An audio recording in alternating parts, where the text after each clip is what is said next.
Kamata, okota, shuka mpaka chini take danzungusha. حتى لما انتوا انسلام ku xiran channelka Fatush official halkan ayaa salaan sare iyo garsinayna youtube kan dugan oo youtube keedo miya Fatush ma sha Allah Fatush official walaalay waa ku salaamnay ani saaxiibkayga Cabdixakiin anagoo maanta joogno Flamingo Bride Inn ku taalo Mombasa marka ku leenahay jir oo joog inta youtube channelkeeda ku cusubna subscribe saara like comment maanta channelkeeda anka ka soo muuqda anka joogno anka gacanta ku hayno ilaa ifina wito aydan way ka soo muuqad doontaa dhamaantiin waa in salaame inta respect xishmad noo hayso dhamaantiin waxay ku codsanayna subscribe inaad madaxaynu saarantiin dhamaantiin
هذا سبحنا صحابتك حرنا كان فتشوا فشل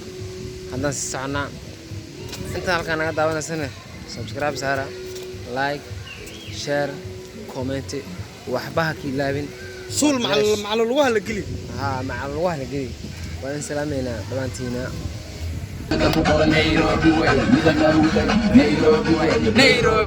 Nairobi way Sida